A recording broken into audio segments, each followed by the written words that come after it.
Assalamualaikum warahmatullahi wabarakatuh. Hai anak-anak, bertemu lagi dengan saya, Ibu Asisatul Khairat, guru bahasa Indonesia. Sebelum kita melanjutkan pembelajaran, jangan lupa like, komen, dan subscribe ya. Yang akan kita pelajari pada kali ini yaitu KD 3.2, menelaah kaidah kebahasaan teks deskripsi. Sehingga tujuan dari pembelajaran ini yaitu siswa mampu memahami dan menjelaskan kaidah kebahasaan teks deskripsi. Ada apa saja sih kaidah kebahasaan teks deskripsi yang akan kita pelajari? Yang pertama, ada menggunakan kalimat perincian. Yang kedua, ada kalimat cerapan panca indera. Yang ketiga, kata peribuan dengan kata dasar K, T, S, P. Yang keempat, kata bersinonim. Yang kelima, kata depan atau preposisi di, ke, dari, pada. Yang keenam, ada penggunaan kata khusus. Yang ketujuh, ada kalimat bermajas. Yang kedelapan, ada penggunaan huruf kapital. Simak penjelasan kaidah kebahasaan teks deskripsi berikut ini ya. Pertama, menggunakan kalimat perincian. Apa sih yang dimaksud dengan kalimat perincian? Kalimat perincian itu kalimat yang digunakan pada teks deskripsi harus rinci atau detail tentang objek yang dideskripsikan. Jadi, intinya kalimat perincian itu berupa kalimat penjelas yang menjelaskan secara rinci isi dari kalimat utama. Nah, tujuannya apa? Kok harus rinci? Tujuannya di dalam teks deskripsi harus rinci itu karena untuk mengkonkretkan suatu objek yang dideskripsikan. Contoh kalimat utama itu kucingku sangat indah. Nah, kalimat perinciannya berupa bulunya tebal dan halus berwarna kuning kecoklatan. Ekornya sangat panjang dan melambai-lambai. Matanya biru dan tampak menawan. Sehingga di dalam kalimat perincian itu fungsinya untuk menjelaskan kalimat utama. Kalau di dalam contoh tadi kalimat utamanya kucing itu dikatakan sangat indah karena apa? Nah, dijelaskan di dalam kalimat perincian. Kucing dikatakan sangat indah karena memiliki bulu yang halus dan tebal, ekornya sangat panjang, matanya biru dan tampak menawan. Nah, itu bedanya kalimat utama dan kalimat perincian. Sekali lagi, kalimat perincian itu fungsinya menjelaskan dari kalimat utama.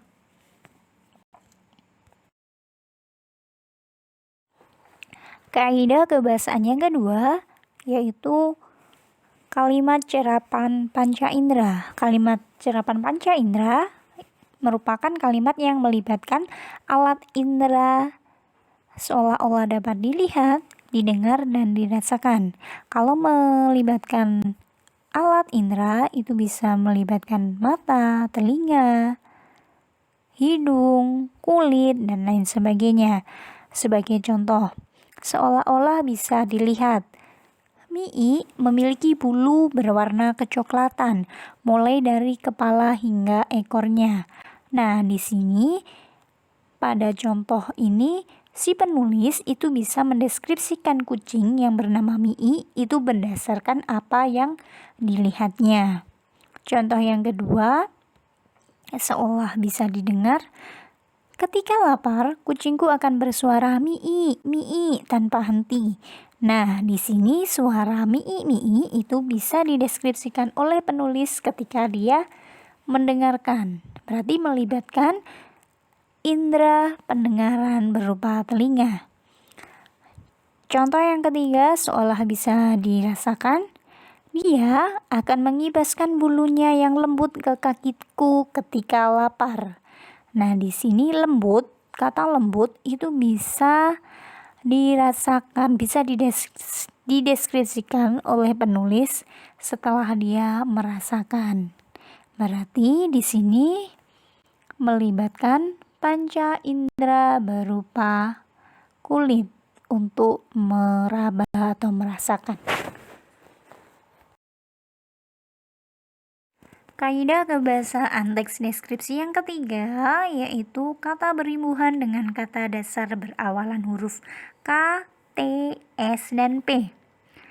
Awalan me jika bertemu dengan kata dasar berawalan huruf K, T, S, dan P, maka bunyi huruf K, T, S, P tersebut akan hilang atau luluh. Syaratnya jika huruf pertama dan huruf kedua merupakan deret konsonan vokal. Jadi di dalam suatu kata itu huruf pertamanya itu huruf konsonan dan huruf keduanya huruf vokal, maka awalan K, T, S, dan B-nya akan luluh atau hilang. Apa sih huruf vokal itu dan apa huruf konsonan?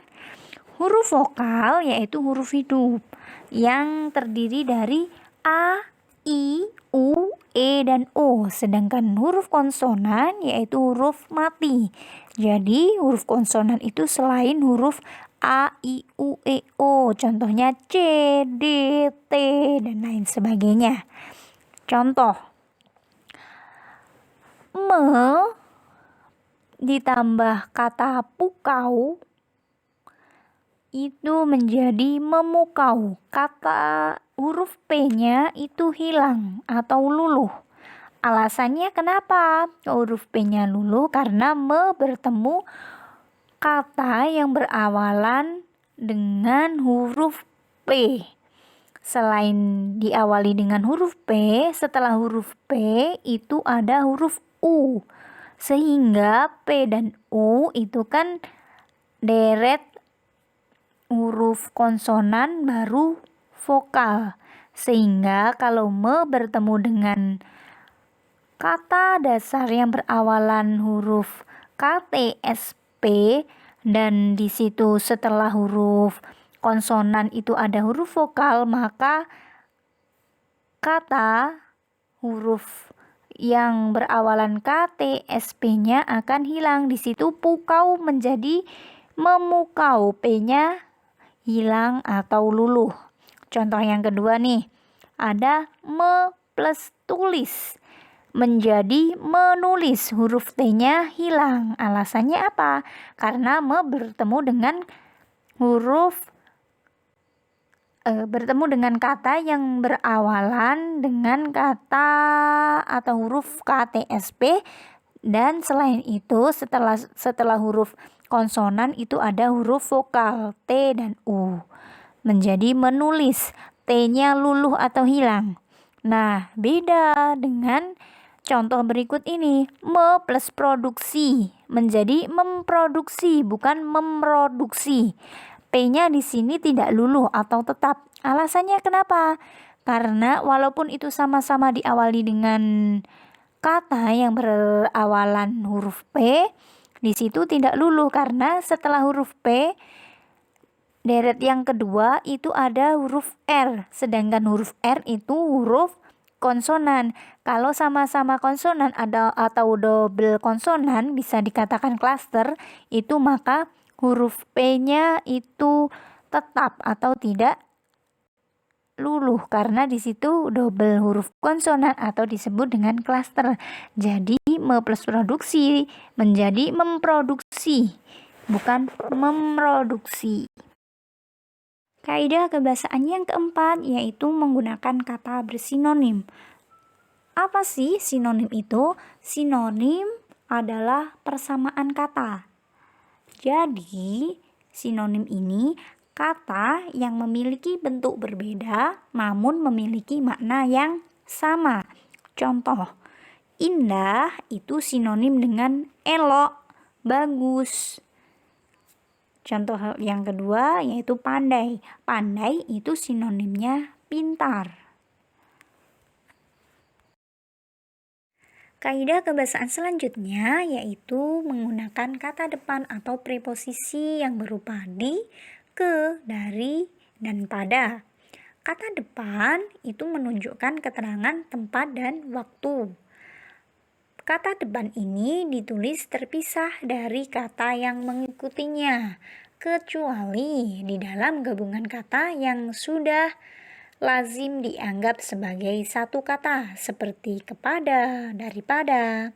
Nah, jika kata itu tidak dianggap lazim sebagai gabungan kata, maka kata itu ditulis terpisah dari kata setelahnya. Contoh, kucingku menyukai tidur di kasur. Antara kata di dan kasur itu ditulis terpisah, karena kasur itu kan menunjukkan sebuah tempat. Beda dengan contoh berikut ini. Rotiku dimakan oleh kucing.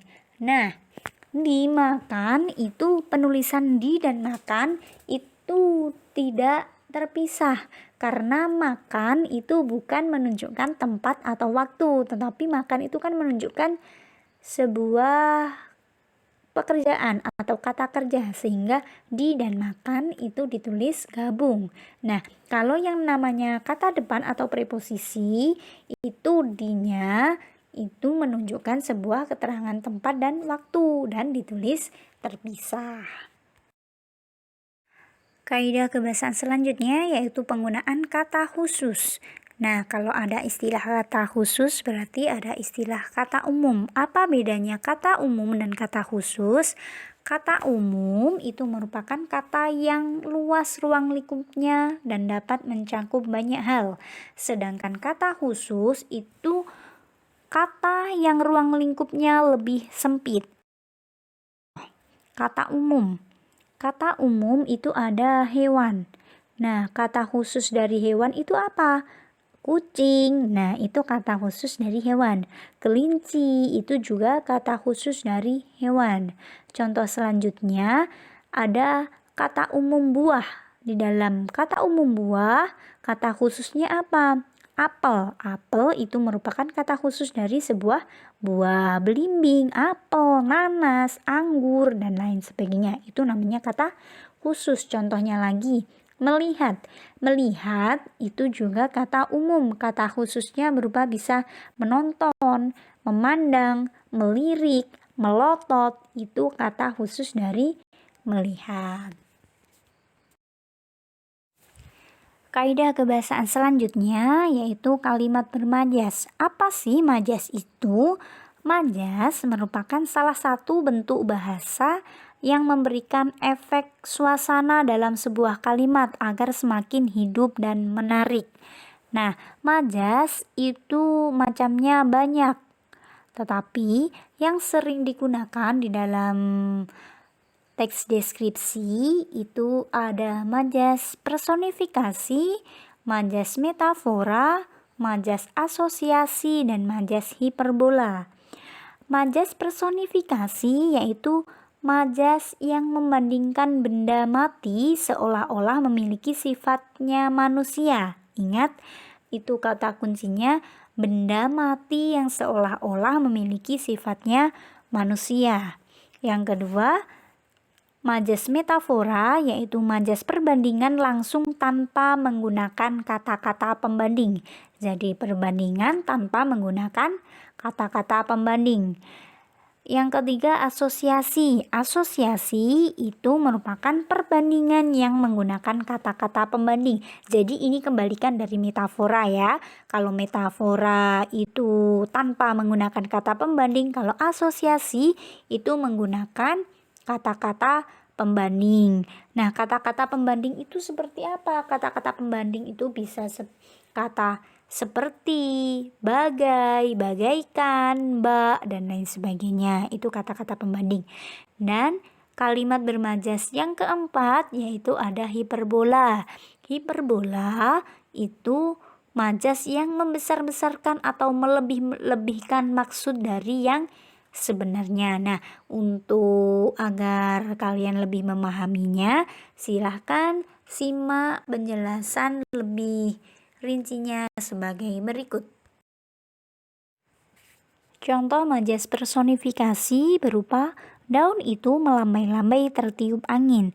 Ingat kata kuncinya personifikasi person manusia. Jadi benda mati yang seolah-olah memiliki sifatnya manusia. Di situ kan benda daun itu benda mati, sedangkan melambai-lambai itu kan biasanya tangannya manusia. Ketika sifatnya itu digabungkan ke dalam benda mati, maka itu namanya majas personifikasi ya. Melambai-lambai, daun melambai-lambai ketika tertiup angin.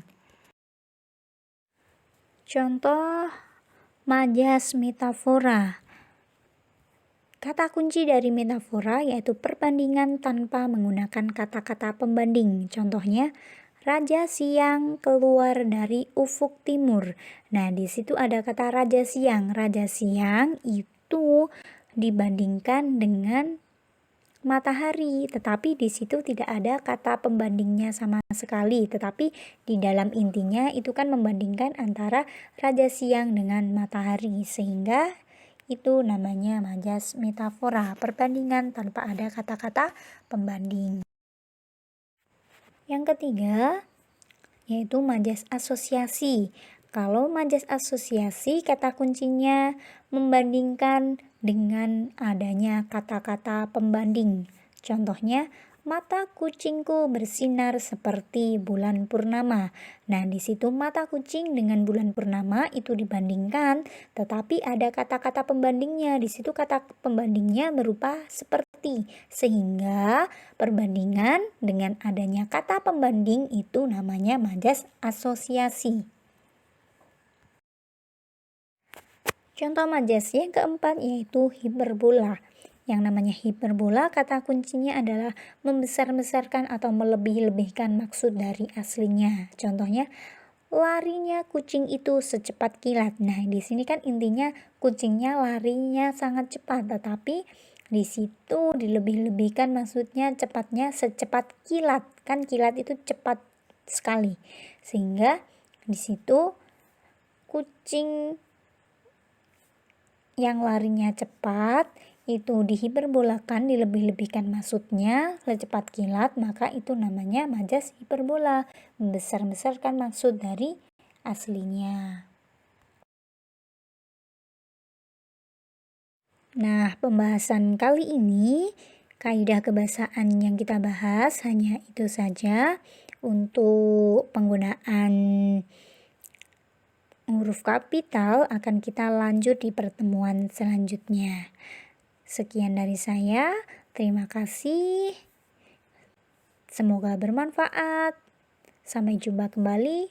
Wassalamualaikum warahmatullahi wabarakatuh.